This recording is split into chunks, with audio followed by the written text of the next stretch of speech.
The 1955 DeSoto put the company in the spotlight, right where it belonged. And then the light went out. Hi there, Rick DeBrule with another chapter in the automotive evolution, here once again at the Martin Auto Museum in Phoenix, now with more than 180 amazing cars and trucks, and each one tells a different story, like this 1955 DeSoto FireDome, a car that was a huge success, but it still wasn't enough, at least not for DeSoto. But first, make sure you like and subscribe, and in the comments down below, let me know what I got right, what I got wrong. There's always something I got wrong. And make sure you tell me your DeSoto story. Did your family have one of these? Did you ride around in one? All right, let's talk about this car in particular. This 1955 DeSoto FireDome and its sister car, the Fireflight, arrived during one of the most important turning points in American automotive history. While the late 40s and the early 50s brought new post-war designs and updated mechanicals, automakers were already looking ahead. You know, the car buying public was fascinated at that point by speed and aviation. They wanted cars that were sleek and looked fast just while they were sitting still. That's why Chrysler created a styling called the forward look. It's a design philosophy that was championed by Virgil Exner. He's the man who was brought in to modernize Chrysler's image. Exner believed that cars need to look like they were moving even when they were parked. The FireDome and the Fireflight became DeSoto's visual statement that this company could create modern and stylish cars without having to be a luxury brand. Remember, they weren't a Chrysler. The forward look also represented a philosophical change inside Chrysler Corporation. Design was no longer secondary to engineering. It became a driving force in product development. This shift really changed how cars were marketed, how they were designed, how brands were positioned, and how customers emotionally connected with their vehicles. For DeSoto, well, it was a chance to reinvent itself at a moment when reinvention was essential for survival. They'd been around since the late 20s. But it was a critical moment. And I should mention, of course, the obvious. The DeSoto brand was named after Spanish explorer Hernando de Soto. The name, of course, was designed to inspire adventure and the pioneering spirit back when, people actually paid attention to history. Let's walk around and take a closer look at our 1955 DeSoto FireDome. And there were some pretty big styling changes that happened between 1954 and 1955, and they start right up front.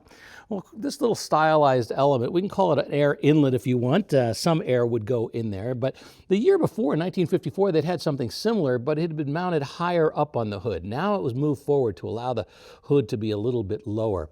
I love the hood ornament on this 1955 DeSoto, and the reason being, a lot of the hood ornaments back then were designed to be aviation inspired, right? You can see the tail right there.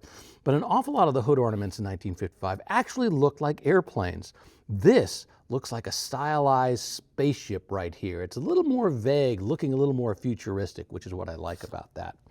Up front, some pretty significant changes in the grille itself. The year before, they'd had 9 teeth. Now they've got 7 teeth. You can see them right across here, which makes them bigger and bolder with this big element sticking out right there. I also like the way they have these floating tail or turn signals up front. That's pretty cool looking as well. This rode on a 126-inch wheelbase. Significantly, the Oldsmobile and the Buick were only on 122-inch wheelbases, so this was longer, which theoretically was going to give a smoother ride. This is the FireDome. This was the entry-level model. You could step up to the Fireflight, which was the next level up, but still both very nice cars. The styling of the windshield was pretty significant here. It wraps all the way around. The year before it had been curved, but didn't go all the way. One of their big advertising points was that the windshield wipers would now sit at the bottom of the windshield when they were no longer being used. They weren't sticking up and in your vision from that point on. They had a new frame that they were using that was stronger and sturdier than it was the year before. And importantly, they also talked about the fact that they had widened the locations of the shock absorbers, especially in the rear. I think they were 4 or 5 inches spread further apart to give a smoother ride. Styling-wise, the roof of the car was actually 2 inches lower than it was the year before, which gave the car an overall lower profile. Love some of the styling touches, like this door handle right here. Very modern looking in terms of the way we do things and the way hot rodders like to do things today. This is another great styling element right here. Look at everything that's going on. First, you've got this chrome element that dips down, the DeSoto with the DE capital S right there, the Sportsman name, this anodized aluminum right here. So an awful lot of styling that goes on just in this little section right here. Buick had the sweep spear, and we've got a little bit of a styling element right there with a little bit of a dip. The beginning of the fins in the Chrysler world in a big way. They're going to come on in just 2 years. The 1957 Adventure would have massive, massive fins, but we're seeing the beginning of them right here. Power Flight refers to the transmission. Big curved wraparound windshield in the back, the rear window. V8, because all of the DeSotos that came out in 1955 were all V8s. As I mentioned, this was the FireDome. This was the base model. If you got the Fire Flight, you got different chrome trim on the side. Not only did it look different in terms of the styling itself, but it also had a second piece that came down, which allowed for a two-tone paint job. Now, with the FireDome, I believe that was optional. But in the Fire Flight, that actually came as a element that was a part of the design from the word go. We'll check inside in just a bit. But once again, overall, you can see what they were going for here. A nice, forward-looking, advanced design, making the car look like it was moving even when it was sitting still, leaning forward, leaning into the wind. And by the way, love those wheels right there. We're riding on Krager SS's, which are a modern aftermarket type thing that came from the 60s and 70s, but they're a nice, fun element for this DeSoto from 1955. All right, let's take a look under the hood and talk about the engines that were available in the 1955 FireDome from DeSoto. You see, DeSoto joined the V8 world back in 1952. They built a 276 cubic inch Hemi V8 that was good for about 160 horsepower, a Hemi.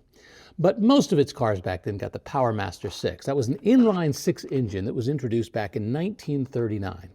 But for 1955, well, they got that PowerMaster out of the way. It was gone. The only engines available in a DeSoto in 1955 were V8s. Now, technically, there were two different V8s available. They were the same 291 cubic inch block. It just boiled down to which carburetor you got. The two-barrel carburetor gave you 185 horsepower. But if you put on the four-barrel carb, you got 200 horsepower.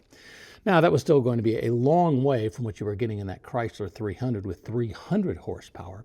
But it was right there with the Oldsmobile and the Buick. They were both around 200 for their base engines.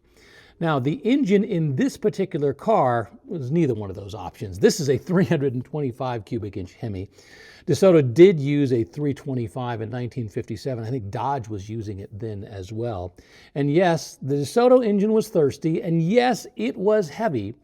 But it was the 1950s. That was the norm. Chevy's V8, which would come along in 1955 with that small block concept, having a V8 engine in a smaller package, was really going to change everything throughout the late 50s. But for 1955, this Hemi engine, this 291 cubic inch with 200 horsepower, if that's what you got when you bumped up to the four-barrel carburetor, that was a pretty impressive piece of machinery to have in the front of your DeSoto. Well, step inside the 1955 FireDome and you immediately notice that this wasn't just a car. This was going to be an experience. DeSoto designed the interior to match the bold outside forward look. DeSoto called this dash, for example, the double cockpit or the gull wing effect. This section was really pretty similar to what they did back in 1954 with the speedometer and the center gauges on either side. But for 1955, well, they added a raised section at the front of the passenger as well, just for style. You know, have the name and a speaker and the glove box. The avionic restyle, of course, took things even one step further because they added what they called a flight lever. Okay, not actually a flight lever. It controls the shifting for the transmission. But this was designed to give that aviation feel. Ads back then talked about the glamorous nylon and the glistening metallic thread and fiber that were optional. They bragged about having the softest shoemaker leathers, weaves, patterns, that they had style and luxury. In fact, in total, there were more than 24 color combinations. The cabin, of course, was plenty wide, lots of room. Remember, this was supposed to be a premium mid-range car, and it was supposed to seat 6 people comfortably, and I can tell you, 3 would fit across just fine. The 1954 steering wheel was a 3-spoke affair with the picture of Hernando DeSoto in the center. For 1955, well, they went to a more avionic inspired with a star right in the center. Just 2 spokes. Importantly, the steering linkage they talked about had a more consistent feel. Interesting thing that was happening down below, down here, and that's with the brake pedal. This one was twice the width of the previous year, similar to what we have today, but pretty bold back then. The door panels, the trim, they all got extra attention, extra textures. It was like moving the car into the full high-end luxury territory without spending luxury money. This was not a Chevrolet. This, of course, wasn't a full-on Chrysler, the top of the range, but it was supposed to be a cut above. That's exactly what Chrysler wanted all of its customers to feel like when they were buying and living in their DeSoto. Initially, there were 8 different models that were available in 1955. You started with the FireDome, which came in a coupe, a 4-door, you could get a wagon. Top of the line, though, was the Fireflight. At the beginning of the year, they had 3 models. There was no Fireflight wagon. Mid-year, though, they did introduce, or should I say reintroduce, the Coronado. Had leather interior, 3-tone paint. By the way, the big promoter for DeSoto back then, Groucho Marx, who was pitching the car on his TV show, you remember, You Bet Your Life. In 1955, DeSoto recorded one of its best sales years ever, with more than 114,000 cars produced, making it the brand's strongest performance since 1946. Of course, Buick that same year sold more than 700,000, and Oldsmobile, well, they sold nearly 600,000. DeSoto had pretty strong sales for the next 2 years, but then things started to slide. Corporate confusion didn't help because Dodge was kind of moving upmarket and Chrysler was introducing more entry-level models. DeSoto's role in the middle kind of became vague. Then there was a recession in 1958. DeSoto's sales collapsed, dropping by more than half in just a single year. Chrysler responded by streamlining, cutting models, reducing body styles, and eliminating DeSoto's separate dealer network. By 1959 and 1960, DeSoto was increasingly treated as just a secondary line, sharing more components and styling with the other Chrysler products. Public perception shifted quickly. The rumors of the fact that the brand might not be around hurt consumer confidence. Sales continued to fall, and dealers struggled to move inventory. In November of 1960, Chrysler officially announced the discontinuation of the DeSoto division. The final DeSoto vehicles were produced for the 1961 model year, marking the end of the brand after 33 years in the marketplace. But this 1955 DeSoto FireDome stands tall at a moment when DeSoto's forward-looking future was bright and shiny.